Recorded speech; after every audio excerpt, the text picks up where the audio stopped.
नमस्कार मित्रों, आप लोगों का बहुत बहुत स्वागत है हमारे YouTube चैनल में।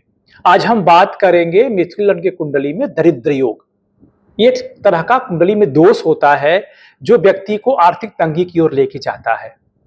इसके जो सामान्य लक्षण होते हैं वो होते हैं आमदनी से ज्यादा खर्चा, बार बार आपको उधार लेना, गाड़ी मकान आपके पास है परंतु बार बार गाड़ी का खराब होना, या कभी कभी ऐसी नौबत आती है गाड़ी को आपको बेचना पड़ जाए, परिवार में अशांति होना, लड़ाई झगड़ा होना, नौकरी छूट जाना, जल्दी नौकरी नहीं मिलना, प्रमोशन नहीं होना, एक ही जगह पे आपको लंबे समय से काम करना, मनचाहा ट्रांसफर नहीं मिलना, ये सब लक्षण होते हैं जो आपको एक आर्थिक अशांति देते हैं आपके जीवन में। तो आज हम ये समझेंगे कि ये योग या एक दोष इसको हम कह सकते हैं कि ये दोष बनता कैसे कुंडली में और इसका क्या निवारण है।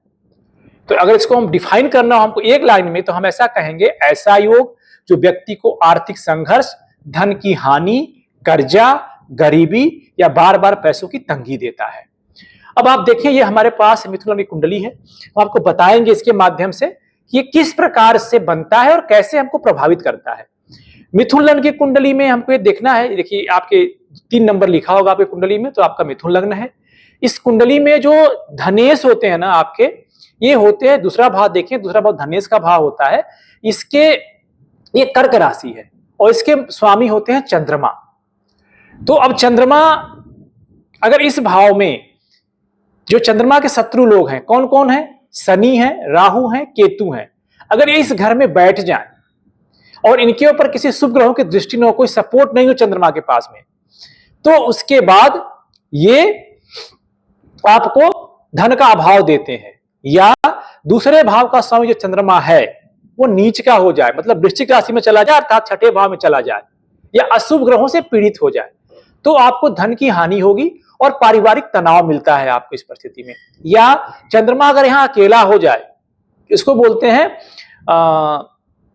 मतलब चंद्रमा जहां बैठा हो उसके दोनों तरफ कोई ग्रह नहीं हो, ऐसी परिस्थिति कुंडली में अगर बनती है तो भी आपको धन हानि और आपके मन अशांत होने की संभावनाएं बहुत बढ़ जाती हैं।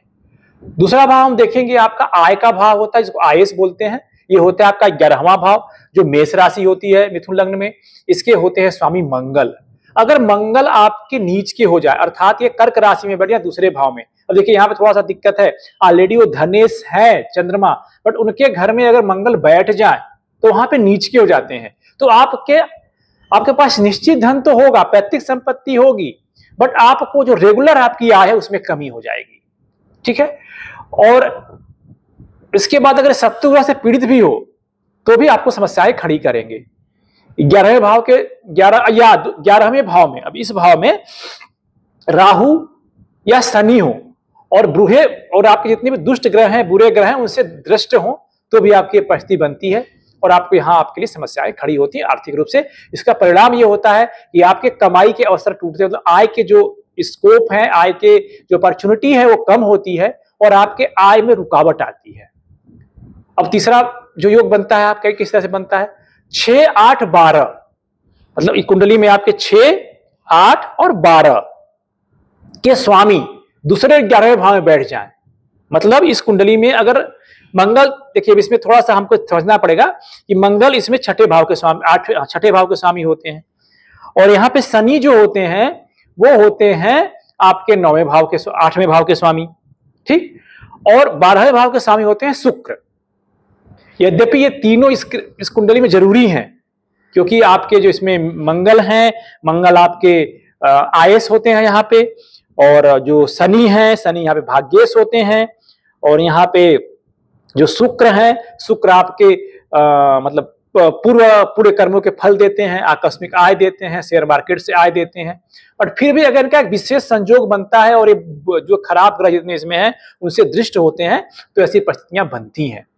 बट तो आपको ये ध्यान रखना है कि अब इसको उसका प्लेसमेंट आप कुंडली में देख करके उस हिसाब से इसके बारे में प्रेडिक्शन हमको करना पड़ेगा। अब आते हैं हम चतुर्थ भाव, जो हमारे सुखेश होते हैं, सुखेश इसमें होते हैं खुद ही बुध हैं। अगर ये अशुभ स्थिति में बैठे हों, नीच के होके बैठे हों, तो इसमें घर वाहन के सुख की कमी देते हैं और खर्चे आपके अधिक बढ़ा देते हैं। अब इसमें देखिए शुक्र क्या है, शुक्र आपकी कुंडली में 12वें भाव के स्वामी भी हैं, 5वें भाव के भी स्वामी हैं। तो ये सम की स्थिति में आते हैं और बुध के परम मित्र होते हैं शुक्र। तो अगर ये पीड़ित हो जाए या नीच के हो जाए तो मतलब बुध और शुक्र दोनों, तो इनकी नीचता जो नीच स्थिति में है ये आपको एक आर्थिक अस्थिरता देता है आपके जीवन में, ठीक है। और जो शुक्र है वो सबसे बड़ा दरिद्र योग का भागी होता है, जब वो आपके 6वें और 8वें घर में बैठ जाए और आपके शत्रु ग्रह से पीड़ित हो जाए। अब इसको आपको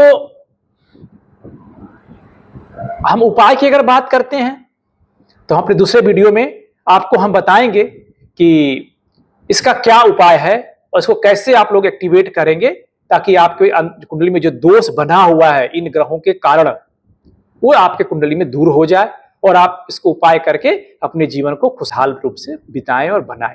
ये ध्यान रखना, ये योग फलित कब होंगे ये भी आप जान लीजिए। आज ये योग तब फलित होंगे जब जिन ग्रहों से ये दोष बन रहा है, चाहे ये दोष बन रहा हो आपके बुध के पीड़ित होने से या चंद्रमा के पीड़ित होने से, सूर्य के पीड़ित होने से, या जो भी ग्रह आपके इन दोषों के लिए जिम्मेदार हैं, जब जब कुंडली में आपकी उनकी अंतरदशा या महादशा आएगी तब तभी योग आप फलित होंगे। उस समय आपके सामने इस तरह की परेशानियां सामने आएंगी। तो आप अपनी कुंडली को एक बार देख लें, उसमें देखें कि ऐसी परिस्थितियां कब बन रही हैं और उन ग्रहों से संबंधित आप उस समय यथाउचित उपाय करें। सबके लिए उपाय करने की जरूरत नहीं है। सबसे इंपॉर्टेंट उपाय आपका ये होता है कि आप अपने लग्नेश के लिए, जो आपकी राशि के स्वामी हैं उनके लिए, और जिनकी महादशा और अंतरदशा चल रही है, इन 4 ग्रहों का उपाय अगर आप रेगुलर करते हैं अपने जीवन में तो आपको हमेशा आपके जीवन में सुख शांति समृद्धि बनी रहेगी। तो इसी के साथ आज आपने समझा कि किस प्रकार से मिथुन राशि कुंडली में दरिद्र योग का निर्माण होता है। हम अपने आगे की जो वीडियो हम बनाएंगे उसमें इसको कैसे एक्टिवेट करेंगे, इसका उपाय क्या है। जो इतने धन संपत्ति मकान लग्जरी लाइफ के योग बन रहे हैं मिथुन कुंडली में, मिथुन लग्न कुंडली में, उसको कैसे एक्टिवेट करेंगे। तब तक के लिए हमें आज्ञा दें। अगर आपने हमारा चैनल सब्सक्राइब नहीं किया है तो इसे आप सब्सक्राइब कर लें ताकि आप इस तरह के वीडियो जो आपको समय से आप इसको देख पाएं, उसको समझ पाएं। अगर आपको हमारे द्वारा बताई गई बातें समझ में नहीं आ रही हैं या आपके पास कोई विशेष प्रश्न है तो आप कमेंट सेक्शन में वहां पे कमेंट करके हमसे पूछ सकते हैं, या कोई आपका विशेष प्रश्न हो तो हमने डिस्क्रिप्शन में अपनी मेल आईडी दे रखी है, आप वहां मेल आईडी पे देख करके अपने प्रश्न को हमको मेल कर सकते हैं। ये ध्यान रखिएगा, जब प्रश्न भेजिएगा तो अपना जन्म विवरण, मतलब जन्म तिथि, जन्म का समय, जन्म का स्थान, उसके बाद अपना विशेष प्रश्न और अपना मोबाइल नंबर जरूर डाल दीजिए ताकि अगर हमें कोई आवश्यकता पड़े तो हम आपसे संपर्क कर सकें। तो तब तक के लिए हमें आप आज्ञा दें। आपका बहुत बहुत धन्यवाद। ओम नमो भगवते वासुदेवाय।